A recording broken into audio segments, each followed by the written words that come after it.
కోట శాంతి మందిర్లో బహుజన ఐక్యవేదిక ఆధ్వర్యంలో దళిత క్రైస్తవుల ఆత్మీయ సమావేశం ఏర్పాటు చేశారు. ఈ సందర్భంగా క్రైస్తవ నాయకులు, బహుజన సంఘ నాయకులు మాట్లాడుతూ రాష్ట్రంలో అంబేద్కర్ రచించిన రాజ్యాంగం అమల్లో లేదని, కూటమి ప్రభుత్వం వచ్చాక దళిత క్రైస్తవుల మీద దాడులు కానీ చర్చీలు కూల్చివేయటం ఎక్కువయ్యాయని, నియోజకవర్గ ఎమ్మెల్యే రఘురామకృష్ణంరాజు క్రైస్తవ ఓట్లు మాకు అవసరం లేదని వ్యాఖ్యానించడం చాలా దారుణమైన విషయమని, క్రైస్తవుల ఓట్లు లేకపోతే ఏ ఒక్క రాజకీయ పార్టీ గెలవలేదని మాట్లాడారు. ఈ కార్యక్రమంలో క్రైస్తవ నాయకులు ప్రభుచరణ్, రవికుమార్, బిషప్ ప్రదీప్ కుమార్, జోసెఫ్, బహుజన ఐక్యవేదిక నాయకులు మీజూరు మాధవ్, పాల మల్లి, శ్రీనివాసులు, దళిత క్రైస్తవులు పాల్గొన్నారు.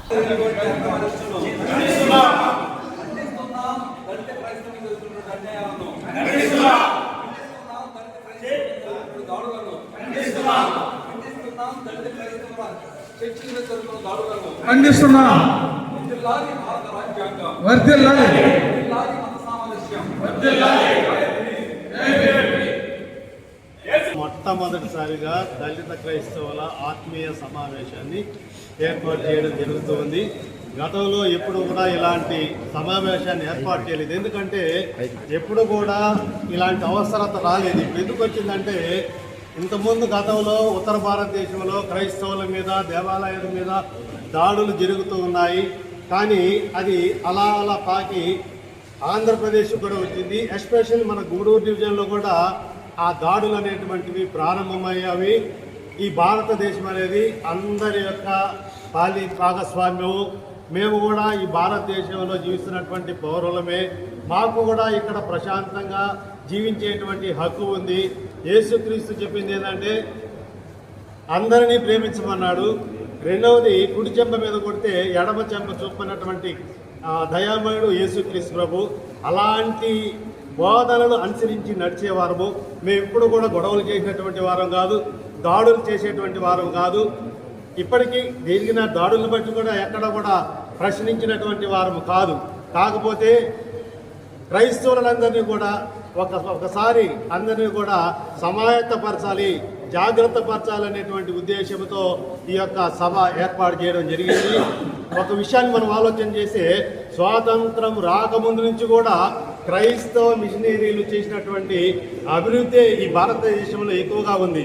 వాళ్ళు వాళ్ళ దేశాలని, స్వస్థలాన్ని కూడా వదులుకొని వచ్చి సుదూర ప్రాంతాలైనటువంటి ఇక్కడ ప్రాంతాలకి ట్రాన్స్పోర్టేషన్ లేనటువంటి పరిస్థితుల్లో వాళ్ళు ఇక్కడికి వచ్చి వాళ్ళు మన కోసం, మన దేశ పౌరుల కోసం విద్యా సంస్థలు స్థాపించారు. పిల్లలకి ఉచిత విద్యని వాళ్ళు అందించారు.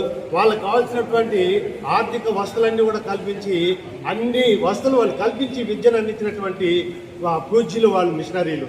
అంతేకాకుండా ఆసుపత్రులు కూడా కట్టించి ఉచితంగా వైద్యం అందించినటువంటి ఘనత క్రైస్తవ సమాజానికి ఉంది. మేమేమి హక్కులు కోరడం లేదు, మాకేం పదవులు కోరడం లేదు, ఏ అధికారం మేము కోరడం లేదు. కానీ మేము ఒకటే అడుగుతున్నాం, మేము కూడా భారతదేశ పౌరులమే. ఆర్టికల్ 25 ప్రకారం మత స్వేచ్ఛ ఉంది.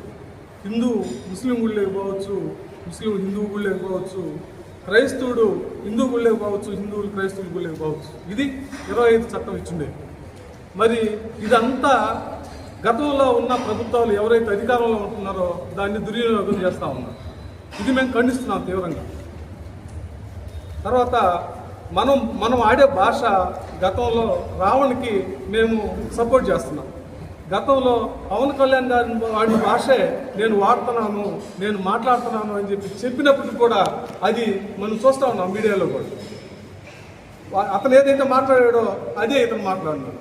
మరి అతను మాట్లాడితే తప్పు లేదు, ఈయన మాట్లాడితే తప్పు అని చెప్పేసి మేము తీవ్రంగా ప్రశ్నిస్తూ ఉన్నాం. దీనికి ప్రభుత్వం కూడా ఆలోచించాలి. మనిషిగా చూడాలి. మా సార్ చెప్పాడు, రాజ్యాంగం బాడీ అయితే, శరీరం అయితే, మనం వేసుకునే బట్టలే మతం అని. ఇది కరెక్ట్. దీన్ని ఆలోచించాలి అందరూ కూడా. మనం స్వేచ్ఛగా బతకాలంటే సౌభ్రతత్వం, స్వేచ్ఛ అన్నీ మనకు బాబాసాహెబ్ అంబేద్కర్ గారు రాజ్యాంగంలో రాశాడు. దాన్ని తూచా తప్పకుండా ఎవరైతే పరిపాలిస్తారో వాళ్ళే కొనసాగుతారు. మీ నెత్తిని మీరు మట్టేసుకుంటున్నారు అనుకుంటున్నాం. ఎవరూ ఖండించడం లే. డైరెక్ట్గా ఏ రాజకీయ పార్టీ, క్రైస్తవులే కాదు, దళితులు అంటే ఇప్పుడు మనం చూస్తూ ఉన్నాం, దళితుల మీదనే టార్గెట్ పెట్టున్నారు, దళిత క్రైస్తవుల మీదనే టార్గెట్ పెట్టున్నారు. ఇది ఎంతవరకు న్యాయం? ఓసీలో ఉన్న క్రైస్తవులు తీసుకొచ్చి బీసీలో కలపండి, అది జరగదా? అది తప్పులేదా? మనుషులుగా చూడండి. మనుషులుగా చూడకుండా మీ ఇష్ట ప్రకారం ఇలా చేస్తే ఖచ్చితంగా రాబోయే టైంలో మీరు అనుకుంటున్నారు క్రైస్తవులు ఏమీ చేయలేరు, క్రైస్తవులు ఏ రోజు కూడా కర్ర పట్టుకున్న వాళ్ళు కాదు, బాణాలు పట్టుకున్న వాళ్ళు కాదు, కొట్టమని చెప్పిన వాళ్ళు కాదు. ఏ రోజు కూడా వాళ్ళు ప్రార్థన చేసుకుంటారు. వాళ్ళు దంతే ప్రార్థన చేసుకోవడం తప్పితే ఇంట్లో కూర్చొని ఇంకొకటి తెలియని వాళ్ళని మీరు బయట తప్పిస్తున్నారు. ఈరోజు వస్తారు ఇంక బయట రాష్ట్రాల్లో దేశంలోనే బయట వస్తూ ఉన్నారు. మణిపూర్లో జరిగింది, ఎక్కడెక్కడ జరుగుతూ ఉన్నాయి, అన్నీ చూస్తూ ఉన్నారు. ఉండలేరు కదా, వాళ్ళు కూడా ఉప్పు కారం తిన్నవాళ్ళే కదా. మరి దీన్ని ఆలోచించాలి మీరు. వాళ్ళు తిరగబడేదాకా తెగేదాకా లాగొద్దు. దీన్ని మేము హెచ్చరిస్తున్నాం. క్రైస్తవులకి బహుజన ఐక్యవేదిక అండగా ఉంటుంది. వచ్చినటువంటి ఆహ్వానితులందరికీ ఇగో ఈ బహుజన ఐక్యవేదిక ఆత్మీయ సమావేశం తరఫున ఈ డివిజన్లో ఉండేటువంటి అత్యధికమైన మండలాల నుంచి వచ్చినటువంటి సంఘ కాపరులు, క్రైస్తవ సహోదరులు అందరికీ ప్రత్యేకంగా వందనాలు తెలియజేస్తున్నాం. ప్రభునందు ప్రియమైన వారులారా, మనము కొన్ని సంవత్సరాలుగా అంటే మన పూర్వీకులు క్రైస్తవులుగా ఈ దేశంలో చలామణి అవుతూ మనం 3-4 తరాల నుంచి మనం కొనసాగుతున్నాం. ఇప్పటికీ అనేక మంది క్రైస్తవులుగా మారుతున్న సందర్భాలు కూడా మనం చూస్తున్నాం. ఇలాంటి పరిస్థితుల్లో గతంలో ఎన్నడూ లేనటువంటి సంఘటనలు క్రైస్తవ సమాజం మీద ప్రభుత్వాలు, అటు కేంద్ర ప్రభుత్వం ఇటు రాష్ట్ర ప్రభుత్వం తీవ్రమైనటువంటి ఒత్తిడులు తెచ్చి సంఘ కాపరులను, సంఘ సంస్థలను నిర్వీర్యం చేసి ఎందుకు కొరగానివ్వకుండా చేయడం మనం గమనిస్తున్నాం. ఈ నేపథ్యంలోనే బహుళ ప్రాచుర్యం పొందినటువంటి కాపరులను చంపడం, మరి అలాగే సంఘాల మీద దాడులు చేయడం, ఇట్లాంటి పరిణామాలు చూస్తున్నాం. ఈ పరిణామాలు వచ్చిన తర్వాత ప్రజలందరిలో ఒక కదలిక వాళ్ళే వచ్చి హైందవ సహోదరులు కానివ్వండి, సమాజంలో ఉండేటువంటి అనేక మంది వచ్చి ఇంతగా మీ మీద దాడులు జరుగుతుంటే, ఇంత దుర్మార్గాలు జరుగుతుంటే మీరు ఎలా ఉండగలుగుతున్నారు? మీకు స్వరం లేదా? మీరు ప్రభుత్వంతో సంప్రదించలేరా, మాట్లాడలేరా అనేటువంటి భావాన్ని వాళ్ళు వ్యక్తం చేసినప్పుడు ఈ అందరి యొక్క సహకారంతో ఈ సమావేశ వేదిక ఏర్పాటు చేయడం జరిగింది. అందుకే అనేక మంది సంఘ కాపర్లు వచ్చినారు. సో ఈ సమస్యాత్మకమైనటువంటి సమయంలో మరి వాళ్ళ యొక్క అభిప్రాయాలను క్లుప్తంగా మీ ముందుకి తీసుకురావాలని నేను తెలియపరుస్తున్నాను. సింపుల్గా 2 నిమిషాలు. Vijay Ambedkar Veguru, all India SC ST BC and minority student forum national vice president and